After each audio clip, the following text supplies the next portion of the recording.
Assalamualaikum warahmatullahi wabarakatuh.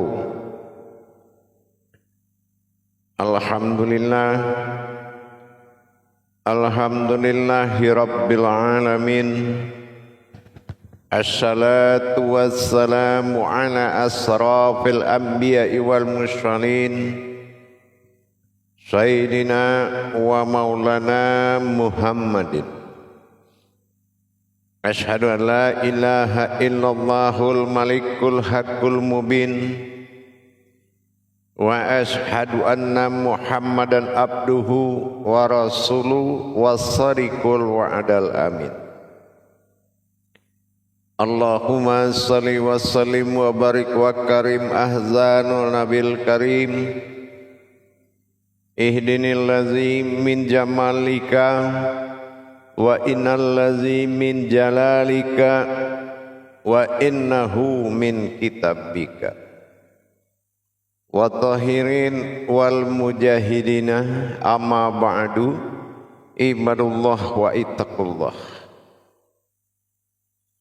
Bersyukur kita kehadirat Allah dengan mengucapkan alhamdulillahi rabbil alamin atas segala limpahan karunia rahmah dan hidayahnya, serta dengan izin dan ridhonya kita dapat menjalankan amanahnya, beramal dan beribadah zahir batin dunia dan akhirat. Bersalam kita tidak akan pernah kita lupakan. Marilah sama-sama kita sampaikan puji dan salam kita kepada junjungan kita Nabi Allah Nabiul Akhirul Zaman Rasulullah Muhammad sallallahu alaihi wasallam. Atasnya kalimahnya kita kalamkan dengan membacakan Allahumma sholli ala sayyidina Muhammad wa ala alihi sayyidina Muhammad. Alhamdulillah bertemu lagi dengan saya Guru Mursyid Syekh Nur Muhammad Buya Irwan Maulana Al-Khalidi, Pasaman, Sumatera Barat. Tentunya dalam rangka meningkatkan iman dan takwa kita dalam YouTube Buya Pasaman Timur, terutama dalam makom majelis zikir Ma'rifatullah, dalam naungan Yayasan Islam Hidayatul Mubarakah yang insya Allah selalu berbagi ilmu pengetahuan, kupas tuntas ilmu hakikat amal dan ibadah, lebih khusus kepada pengkajian tauhid ilahiyah kepada Allah Tuhan yang Maha Esa. Alhamdulillah, pada waktu dan kesempatan ini saya akan mengajak kembali kita mengingat sesuatu tauhid ketuhanan. Inilah salah satu sifat kenyataan dan kebesaran Allah. Apabila kita mengetahui sejauh mana ketuhanan Allah, baik terhadap diri, baik terhadap umat, baik terhadap alam semesta. Dikatakan Allahul ladzi khalaqas samawati wal arda wa ma bainahuma. Aku jadikan dan aku ciptakan 7 lapis langit dan 7 lapis bumi, tetapi aku menempatkan sesuatu itu di antara keduanya. Apa yang dimaksud di antara keduanya dan apa yang ditempatkan? Yang kedua, Allah katakan dalam salah satu hak qudsinya, Jalalahul insan alamul tawasid baina alamul mulki was-sahada wa baina fil malakut. Bahwasanya manusia itu adalah alam yang aku tempatkan di tengah dua alam.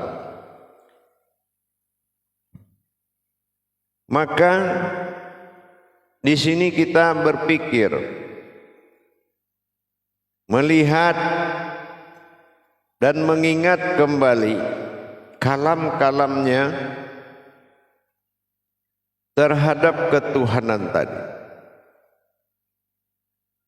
Bagaimana caranya Rabbil Alamin,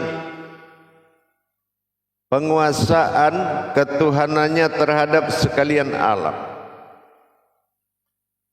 Yang kedua, bagaimana jalannya penguasaan terhadap semua makhluk,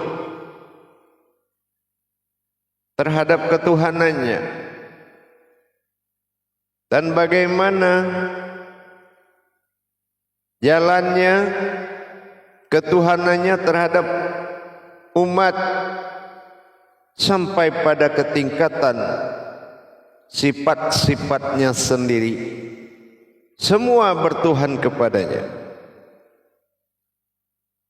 Kalau alam tidak akan mungkin mengingat melalui sebuah ingatannya kalau dia tidak lupa ada Tuhan bernama Allah.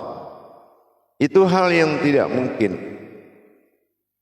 Begitu juga makhluk yang tidak memiliki pikiran, tapi dia memiliki Tuhan. Sampai kepada titik hakikat yang tidak terlihat. Semua bertuhan. Nurkah, zatkah, batinkah, semua bertuhan sampai kepada sifat dan tingkah lakunya sendiri. Semua bertuhan. Dari mana pentajalian tingkatan-tingkatan ketuhanan itu sehingga semuanya Rabbil Alamin meliputi sekalian alam sampai kepada sekecil-kecilnya hewan, binatang dan semuanya alam ini. Inilah yang dimaksud aku tempatkan sebuah alam di antara dua alam. Hakikatnya dari alam yang dia tempatkan, wa ma bainahuma, di antara keduanya Allah menempatkan sebuah wujud batin bernama manusia yang bersifat alam. Bukan bersifat diri, tapi bersifat alam. Ini yang kita pernah sampaikan, yang disebut dengan sebuah alam al-qasar, al-qahar, yaitu alam jasmani yang bisa diajak bicara, yang bisa disentuh dan dia hidup dan dia melihat, mendengar dan berkata. Itu alam. Yang mana alam itu terbuat dari kekuasaan dan kebesaran lam jalalah, sebuah alam sifat yang mana tingkah lakunya disebut dengan hamzah. Begitu juga sebaliknya keberadaannya disebut dengan diri rahasia atau wujud rahasia, alam rahasia, alif yang bersifat aftar. Jadi bagaimana kita bisa mengetahui kekuatan dan kekuasaan dalam menjalankan ketuhanannya? Baik. Di sini akan kita coba membuka tabirnya. Pertama, kita harus tahu Di antara semua yang disampaikan tadi, baik yang berkodrat alam semesta ini, atau kita sebut dengan alam mulki, baik alam malakut yang serba goib, ada ruh, ada hayat, ada sifat, semua yang goib. Zahirnya alam, gaibnya alam, alam malakut, alam gaib.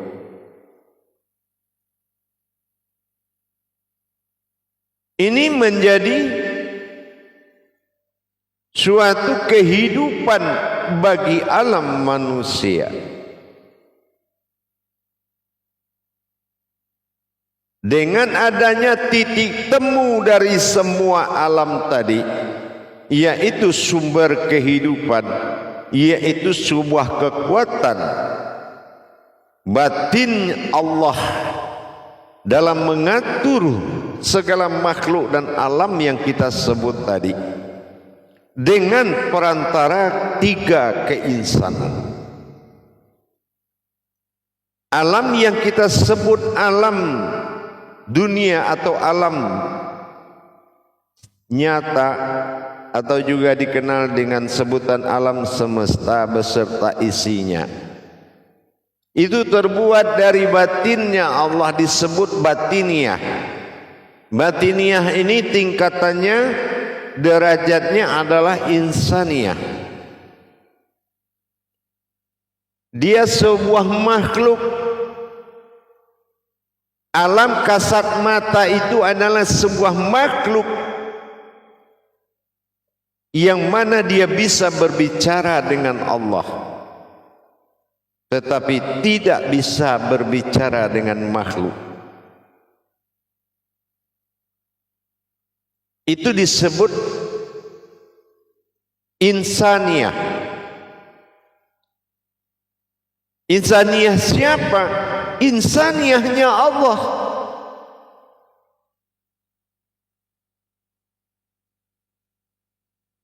Yang kedua disebut dengan malakut atau goib atau hayat atau ruh.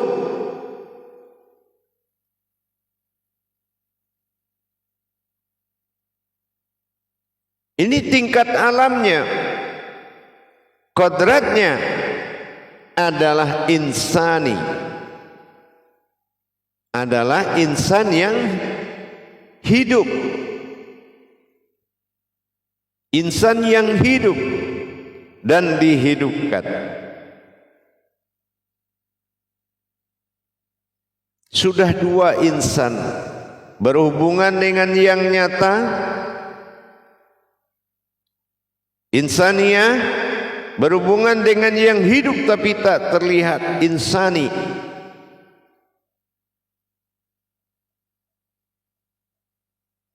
Yang ketiga, keinsanan Allah sendiri disebut dengan insanu.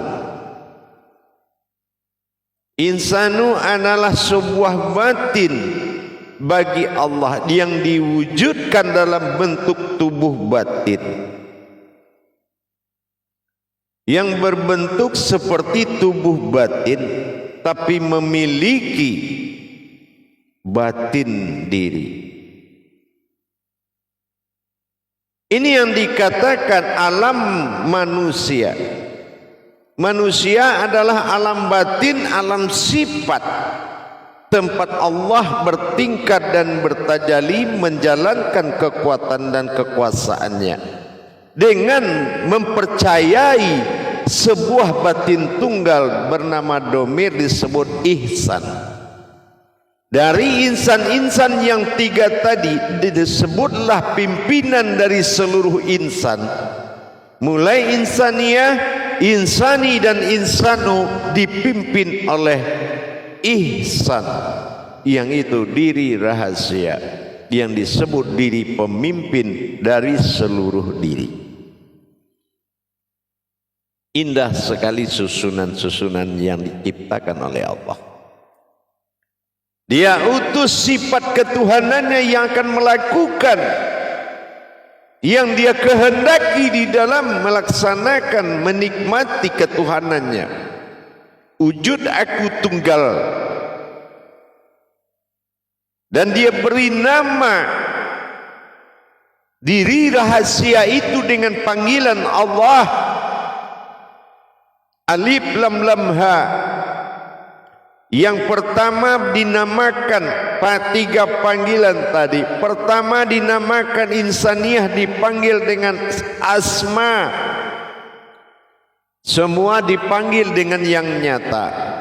Ada asmanya nyata. Yang kedua insani, yang hidup dipanggil dengan ismi, kodratnya disebut dengan ismi. Dan diri atau batin yang dirahasiakan sebagai insan rahasia, ihsan, pemimpin seluruh insan.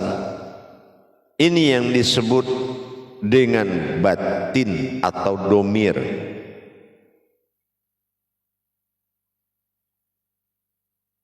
Dan insanu adalah martabat diri sifat yang tidak berasal dari langit dan bumi. Tiga derajat dan martabat keinsanan Allah, baik dalam bentuk kekuatan, kekuasaan dan kebesaran. Insaniyah, insani dan insanu.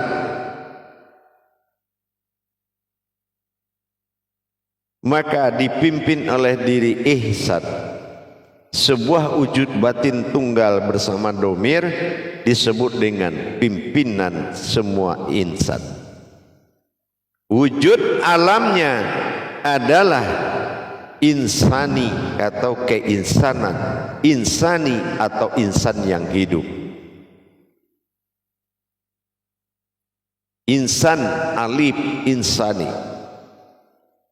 Inilah kodrat dan wujudnya manusia yang disebut alam. Kodrat itu adalah alam. Tiga tingkatan inilah yang dikatakan dalam Nurul ala Nur, Nurul ala Nurin. Di dalam yang hidup ada yang hidup, di dalam kehidupan ada yang hidup. Inilah titik batin yang dimaksud. Jadi diri batin memiliki kerahasiaan, domir ketunggalan yang disebut batinnya diri. Dan tajalli yang dilakukan tiga tingkat keinsanan yang dipimpin oleh ihsan, diri pemimpin yang bertajalli di dalam asma, ismi dan isim. Isim adalah diri insani, ayat yang berkodrat hidup. Inilah tajalli 6 masa dalam sifat, sehingga nyatalah berbentuk tajalli ketuhanan yang diantarai oleh kodrat-kodrat insan yang dihidupkan dalam tajalli batin langsung dari domir atau keihsanannya. Tiga insan dihubungkan oleh batin. Itu yang dikatakan batin tunggal, yang menghubungkan dan menghidupkan semuanya dan bersumber kepada alam kashar tadi. Itulah alam manusia sebagai titik temu dari semuanya.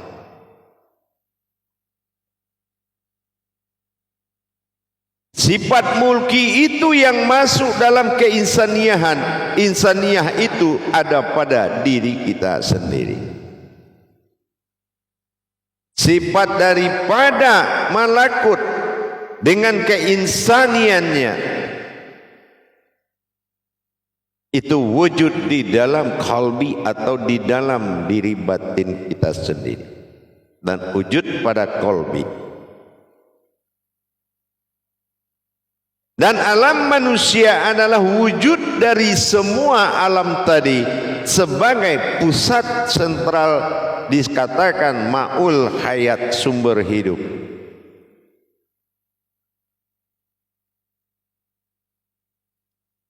Inilah yang dikatakan ketuhanan tadi, bertajali dalam tiga keinsanan, hidup dalam satu hayat bernama batin.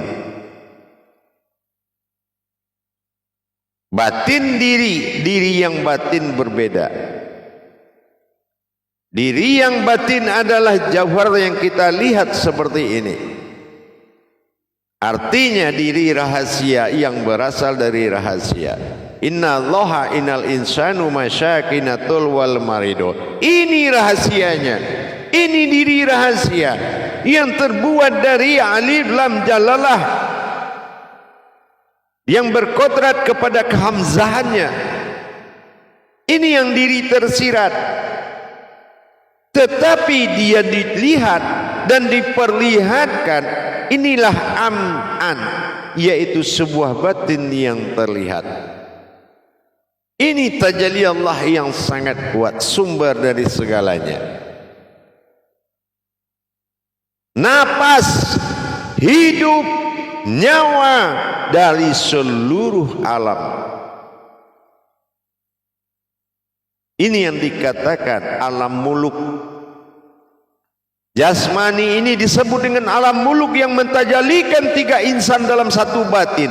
Tiga insan derajat daripada alam, satu batin hayat daripada mereka. Putus batin, putus mereka. Inilah sumbernya. Titik temunya ada pada hayat. Hayat insani, ayat insanu, ayat insaniyah. Semuanya insan, tetapi dipimpin oleh diri insan rahasia, ihsan. Maka bertajalilah dalam tingkat tiga insan tadi. Maka alam insan ini adalah alam insan yang menyimpan ihsan. Maka dikatakanlah ini adalah alam batin, disebut diri. Diri batin. Diri batin memiliki rahasia batin diri, yaitu sebuah batin ihsan yang akan memimpin dan sumber kehidupan dari seluruh alam. Kalau tidak ada diri ihsan itu sampai ke insaniyah, maka mereka sudah hancur lebur jadi debu. Disinilah nadinya, dan keakuan tajalli hayat. Nadi itulah yang disebut sumber hidup. Dalam keakuan dal tajalli alif adalah hayat, sampai dari mulki, malakut atau dikatakan insaniyah, sampai ke insani, sampai ke insanu. Itu hidup dalam batin yang disebut ihsan dan memiliki tajalli yang sangat kuat.